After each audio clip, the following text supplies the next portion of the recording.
بسم اللہ الرحمن الرحیم، الصلاۃ والسلام علیک یا رسول اللہ وعلی آلک و اصحابک یا نور اللہ۔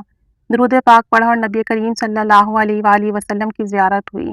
کہتے ہیں کہ ایک مختصر سا درود پاک ہے صلی اللہ علی محمد، لیکن اس درود پاک کو جتنا کثرت سے پڑھا جائے تو نبی کریم صلی اللہ علیہ وآلہ وسلم کی زیارت ہوتی ہے۔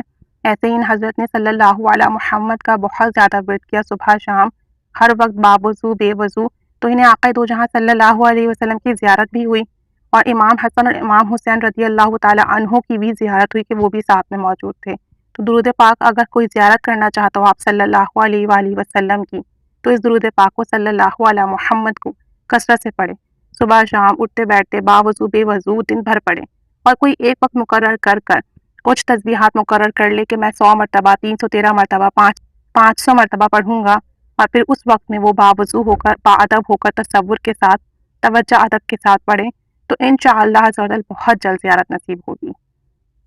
تندرستی اور شفا کے لیے یہ درود پاک نہایت ہی اکثیر ہے۔ اللہم صلی علی سیدنا محمد طب القلوب و دوائہا و نور الابصار و ضیائہا و صحات الابدان و شفائہا۔ اے اللہ، رحمت نازل فرما ہمارے سردار محمد صلی اللہ علیہ وسلم کے اوپر، جو دلوں کے لیے حاکم اور علاج، اور آنکھوں کے لیے نور اور روشنی کے برابر ہیں، اور جسم کے لیے تندرستی اور شفاء کل ہیں۔ جو شخص صبح اور شام کو یہ درود پاک پڑھے گا تو اللہ تعالیٰ اس کی ہر تکلیف کو دور کر دے گا، تمام حاجات پوری ہوں گی، قرضہ بھی ادا ہوگا، روزی میں بھی برکت ہوگی، اور حضور نبی کریم صلی اللہ علیہ وسلم کی زیارت نصیب ہوگی۔ تو اس درود پاک کو صبح شام پڑھنے کا معمول بنا لیں تاکہ بیماریوں سے محفوظ رہیں۔